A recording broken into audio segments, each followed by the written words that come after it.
अच्छा, एक बात सोचिए, मान लीजिए आपके घर की अलमारी में 5 करोड़ रुपए की पुश्तैनी ज्वेलरी और हीरे बंद पड़े हैं।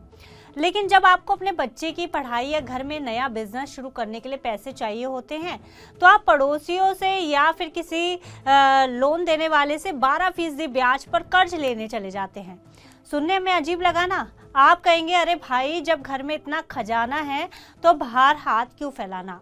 लेकिन दोस्तों, ठीक यही स्थिति आज हमारे देश यानी भारत की है। देश के जाने माने मार्केट एक्सपर्ट्स और कोटक महिंद्रा एसेट मैनेजमेंट के मैनेजिंग डायरेक्टर नीलेश शाह ने एक बेहद ही आंखें खोलने वाला लेख लिखा है, जिसका शीर्षक है गोल्ड रिच कैपिटल स्टाफ्ड, जिसका मतलब है सोने से अमीर लेकिन पूंजी का भूखा भारत। नीलेश शाह का कहना है कि भारत के घरों और मंदिरों की तिजोरियों में कम से कम 35,000 टन सोना बंद पड़ा है, जिसकी कुल कीमत हमारे पूरे देश की जीडीपी के 115% से भी ज्यादा है, यानी करीब 300 लाख करोड़ रुपए। पूरी दुनिया में भारत इकलौता ऐसा देश है जिसके पास इतना विशाल निजी खजाना है, लेकिन फिर भी हम कस्तूरी मृग की तरह व्यवहार कर रहे हैं, जो अपनी ही खुशबू से बेखबर होकर पूरी दुनिया में उसे ढूंढता फिरता है। तो आइए समझने की कोशिश करते हैं कि क्या ये 35,000 टन सोना देश के काम आ सकता है और कैसे भारत सोने की चिड़िया से निकलकर एक ग्लोबल सुपर पावर बन सकता है।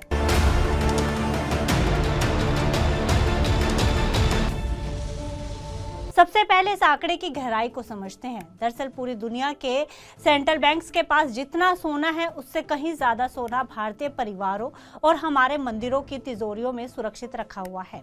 एक अनुमान के मुताबिक भारतीयों के पास लगभग 30,000 से 35,000 टन सोना है। आज के सोने के भाव के हिसाब से इसकी कुल वैल्यू देश की पूरी जीडीपी करीब $4 ट्रिलियन से भी बड़ी, यानी 115% से ज्यादा बैठती है। लेकिन इस सोने की सबसे बड़ी विडंबना क्या है? यह सारा सोना डेड कैपिटल यानी कि फ्रोजन एसेट के रूप में लॉकरों, अलमारियों और तिजोरियों की शोभा बढ़ा रहा है। यह सोना ना तो कोई फैक्ट्री लगा रहा है, ना कोई नया पुल बना रहा है, ना ही कोई हाईवे बना रहा है और ना ही देश के युवाओं के लिए नई नौकरियां पैदा कर रहा है। यह सिर्फ एक अलमारी में बंद एक मेटल बनकर रह गया है।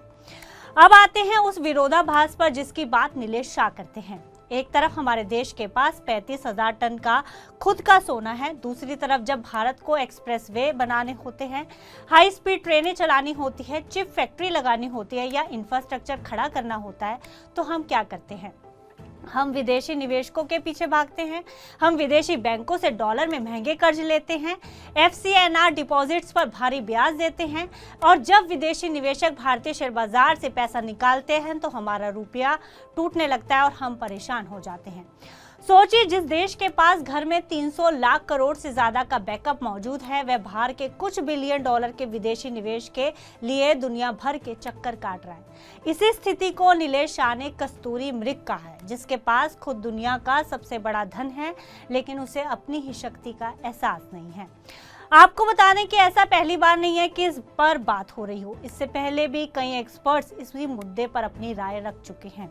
दरअसल भारतीयों का सोने के प्रति अंधा प्यार देश की अर्थव्यवस्था पर एक भारी चोट करता है, यानी करंट अकाउंट डेफिसिट को बढ़ावा देता है और रुपए को नुकसान पहुंचाता है। अब वो कैसे? चूंकि भारत में सोने की खदानें ना के बराबर है, इसलिए हम अपनी जरूरत का 90% से ज्यादा सोना विदेशों से आयात करते हैं। ऐसे में कच्चे तेल के बाद भारत का सबसे बड़ा बिल सोना खरीदने में ही खर्च होता है, यानी हम अपनी मेहनत की गाड़ी कमाई और कीमती विदेशी मुद्रा देकर विदेशों से सोना खरीदते हैं और उसे घर की अलमारी में हमेशा के लिए ताला लगाकर बंद कर देते हैं, जिससे हमारा ट्रेड डेफिसिट बढ़ता है और रुपया कमजोर होता है। तो अब इस सवाल ये उठता है कि क्या हमें सोना खरीदना छोड़ देना चाहिए? बिल्कुल नहीं। सोना भारतीय संस्कृति, सुरक्षा और परंपरा का हिस्सा है, लेकिन हमें इसे एक्टिव कैपिटल में बदलने के तरीके खोजने होंगे, जिसका पहला तरीका है गोल्ड मोनेटाइजेशन स्कीम। इसको सफल बनाना सरकार ने योजना शुरू तो की, लेकिन कागजी झंझटों, ज्वेलरी के पिघलाने के डर और कम ब्याज की वजह से आम जनता इससे नहीं जुड़ी। अगर बैंकों में सोना जमा करने पर 2.5 से 3% का अच्छा टैक्स फ्री रिटर्न मिले और बिना किसी डर के सोना सुरक्षित वापस मिलने का भरोसा हो, तो जो लाखों टन सोना घरों में पड़ा है वो बैंकों में आ सकता है। लोग खुशी खुशी डिपॉजिट करेंगे और उस सोने के बदले अपना ब्याज पाएंगे। दूसरा तरीका है सोवरेन गोल्ड बॉन्ड। फिजिकल सोना खरीदने के बजाय डिजिटल गोल्ड या सरकारी गोल्ड बॉन्ड को बढ़ावा देना, जिससे देश का इंपोर्ट बिल बचे और सरकार को विकास के लिए सस्ता पैसा मिले। और तीसरा तरीका है सोने के बदले प्रोडक्टिव लोन।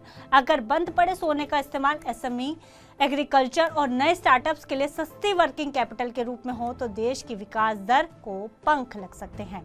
तो अगर भारत अपने इस 35,000 टन सोने में से मात्र 10 से 15% सोना भी बैंकिंग सिस्टम की मुख्य धारा में ले आता है तो हमें किसी विदेशी कर्ज या भारी पूंजी पर निर्भर रहने की जरूरत नहीं पड़ेगी। भारत रातों रात दुनिया की सबसे मजबूत और आत्मनिर्भर अर्थव्यवस्थाओं की कतार में सबसे आगे खड़ा हो सकता है। यह सिर्फ एक मेटल नहीं है, बल्कि भारत के सोने की चिड़िया वाली खोई हुई आर्थिक ताकत है जिसे जगाने की जरूरत है। तो दोस्तों, क्या आपको लगता है कि लोगों को अपने लॉकर का सोना बैंकों की गोल्ड मोनेटाइजेशन स्कीम में लगाना चाहिए? कमेंट सेक्शन में अपनी राय जरूर बताइएगा। फिलहाल इस जानकारी में इतना ही। आप इसी तरह की जानकारी के लिए देखते रहिए सिर्फ TV9 भारतवर्ष।